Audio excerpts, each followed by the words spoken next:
Boa noite a todos. Meu nome é Ayrton Monteiro e estou gravando o curso básico de Umbanda do médium Leonardo Montes.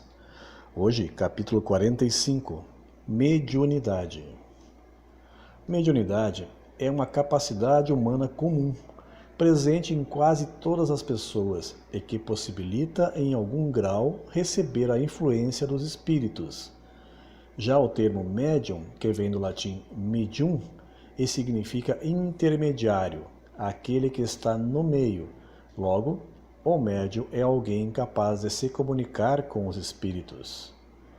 Mediunidade, portanto, refere-se à capacidade humana de receber influências espirituais, enquanto o médium é alguém que, além da mediunidade comum, natural, presente em quase todos, possui maiores possibilidades de trabalho, sendo capaz de estabelecer um intercâmbio com os espíritos.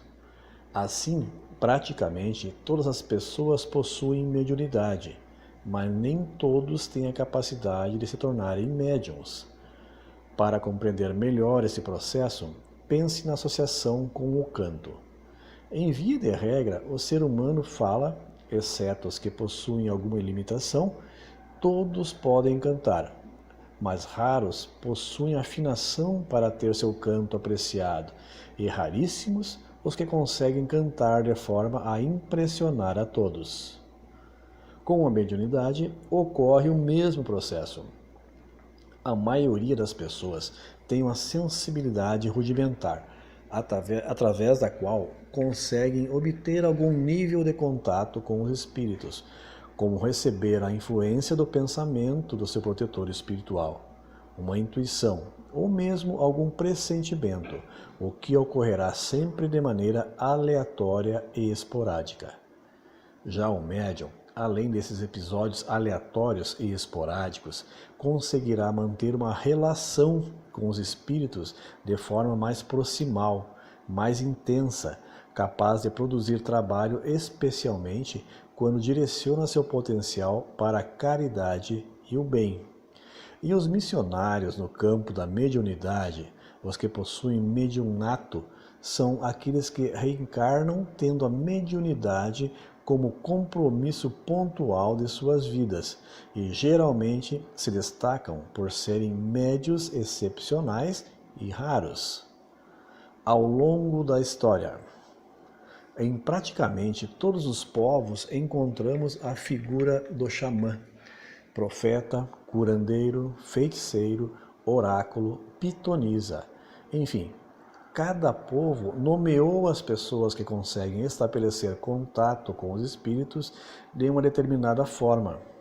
Pelo fato de encontrarmos registros de médiuns e seus trabalhos em praticamente todos os povos, podemos dizer seguramente que se trata de uma faculdade humana natural, presente em alguns indivíduos e disseminada por todo o mundo, embora a compreensão de sua fenomenologia se dê conforme as crenças de cada povo.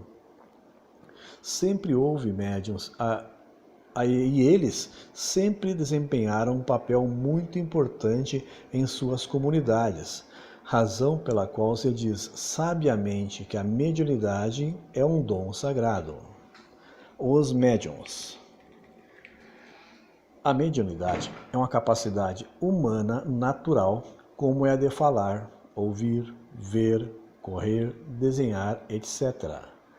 Há alguns espíritos que desde cedo se dedicam, por exemplo, à música e fazem de suas vozes ou de suas habilidades com o instrumento musical um caminho para a sua própria realização.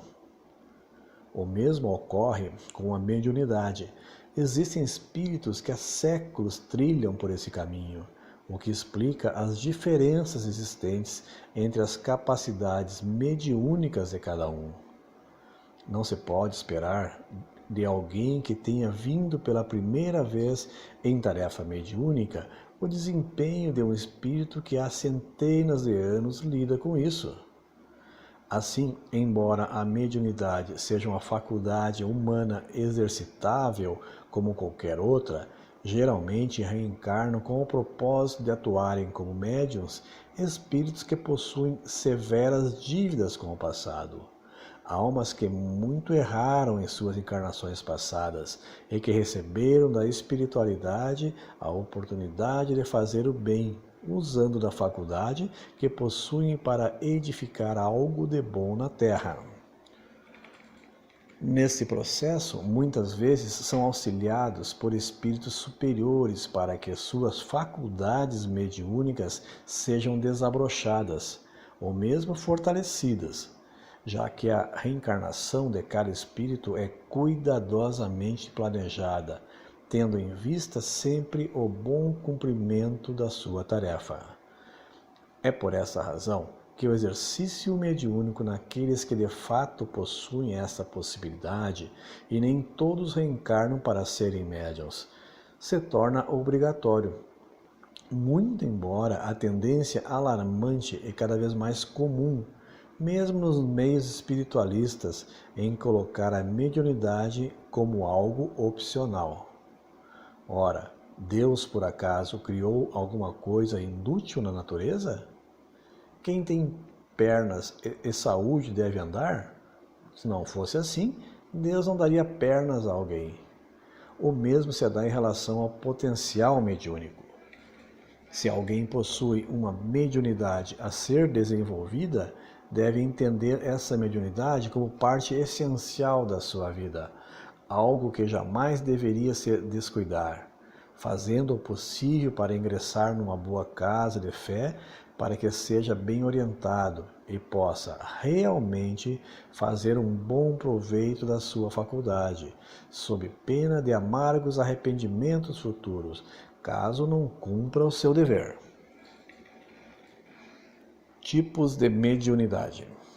Existem vários tipos de mediunidade, isto é, o intercâmbio entre os espíritos e o médium pode acontecer de formas diferentes, variando tanto em intensidade quanto em forma.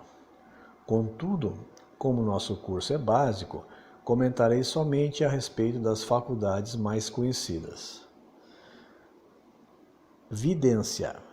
Ao contrário do que muita gente pensa, o vidente não é aquele que enxerga o futuro, mas quem possui a capacidade de ver os espíritos. Os médiuns videntes, conforme o grau da sua faculdade, podem ver desde flashes, vultos, a uma entidade em perfeita conformidade, tal que se estivesse vendo uma pessoa de carne e osso.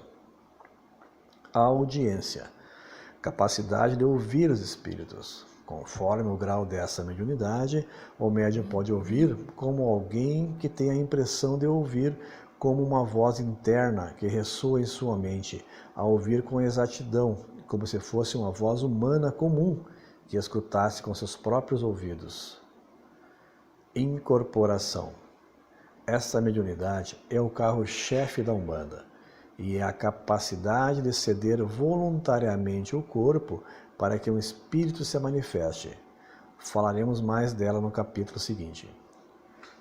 Psicografia.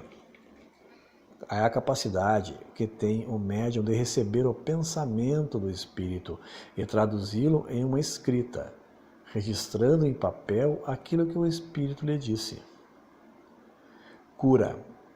Capacidade que permite ao médium fazer uso da sua energia, fluido vital, o ectoplasma, acrescido da ação de um espírito, para que sua energia se transfira para outra pessoa, ajudando-a a restabelecer-se fisicamente e mentalmente.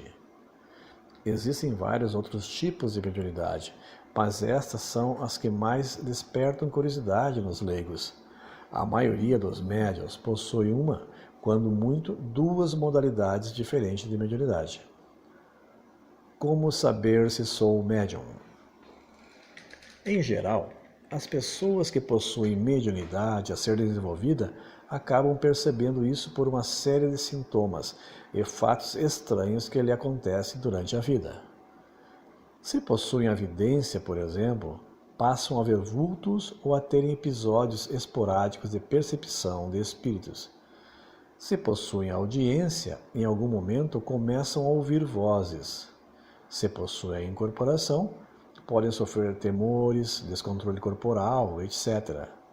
Contudo, não existe um conjunto sistemático de sintomas que alguém poderia apresentar para ser classificado como médium, e há mesmo pessoas que possuem um potencial mediúnico e que nunca apresentaram sintoma algum. Seja como for, o método mais comum na Umbanda para verificar a mediunidade é alguém conversar com uma entidade. Praticamente, qualquer entidade atuando em um terreiro sério tem a capacidade de perceber quem é médium e quem não é. E não raro, elas falam sobre isso com muita naturalidade, de forma que não há como ter dúvida a esse respeito. Ou seja, visite um terreiro, pergunte e você saberá. Em geral, as pessoas que possuem compromisso da mediunidade recebem intuições, sonham, são alertadas por amigos, vizinhos, pelas próprias entidades, caso visitem um terreiro, de modo que não seguirão por esse caminho se de fato não quiserem. Religião.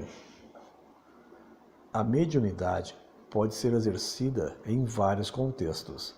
A Umbanda e o Espiritismo são apenas dois caminhos que facilitam a vida do médium. Contudo, cada um deve escolher o caminho que melhor lhe fale ao coração, de modo que sua mediunidade seja exercida sempre de acordo com as suas próprias preferências, para que venha a produzir o máximo possível com o tempo que possui. Caso a pessoa opte pela Umbanda, certamente encontrará um contexto rico em estímulo e aprendizagem, onde encontrará a camaradagem daqueles que sabem mais e que lhe ensinarão a trilhar essa gloriosa jornada, transformando sua mediunidade em ferramenta de luz para aqueles que cruzarem seu caminho. Aqui encerra o capítulo 45. Obrigado a todos e até o próximo.